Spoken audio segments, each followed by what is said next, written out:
നമ്മൾ സമ്മതിച്ചാലും ഇല്ലെങ്കിലും നമുക്കെതിരെ ഒരു വലിയ ഫോഴ്സ് വർക്ക് ചെയ്യുന്നുണ്ട്. പിശാചിനെതിരെയുള്ള ഈ പോരാട്ടത്തിൽ ദൈവമക്കൾ ഏർപ്പെട്ടിരിക്കുന്ന ഈ ലോകത്തിൽ നിങ്ങൾ സമ്മതിച്ചാലും ഇല്ലെങ്കിലും നിങ്ങൾ പിശാചിനെതിരെയുള്ള ഒരു പോരാട്ടത്തിലാണ്. If you agree or disagree, this is the fact. നിങ്ങൾ പരസ്പരം യുദ്ധത്തിൽ ഏർപ്പെട്ടിരിക്കുന്ന രണ്ട് രാജ്യങ്ങളിലെ ദൈവരാജ്യത്തിന്റെ മെമ്പേഴ്സ് ആണെങ്കിൽ ഓട്ടോമാറ്റിക്കലി നിങ്ങൾ മറ്റേ രാജ്യവുമായിട്ട് വാർഫെയറിലാണ്, നിങ്ങൾ സമ്മതിച്ചാലും ഇല്ലെങ്കിലും. സൈറ്റനിക് കിങ്ഡത്തിന്റെ ഭാഗമാണെങ്കിൽ നിങ്ങൾ നശിച്ചു പോകും. എന്നാൽ നിങ്ങൾ ദൈവരാജ്യത്തിൽ രക്ഷയുടെ അനുഭവത്തിലേക്ക് വന്ന് കർത്താവിന്റെ രാജ്യത്തിന്റെ ഭാഗമായാൽ സാത്താൻ നിങ്ങൾക്കെതിരെ യുദ്ധം പ്രഖ്യാപിച്ചു കഴിഞ്ഞു.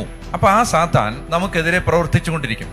രണ്ട് കാര്യങ്ങൾ അറിയണം. ഒന്ന്, സാത്താന്റെ രാജ്യം ലോകത്ത് ചെയ്തുകൊണ്ടിരിക്കുന്ന പ്രധാനപ്പെട്ട രണ്ട് കാര്യങ്ങൾ. ഒന്ന്, ഒരു വ്യക്തി ഒരിക്കലും യേശുവിനെ അറിയരുതെന്ന് സാത്താൻ പരിശ്രമിച്ചുകൊണ്ടിരിക്കും. യേശുവിനെ ഒരിക്കലും അറിയാതിരിക്കാൻ. ഒരു വ്യക്തി ഒരിക്കലും യേശുവിലേക്ക്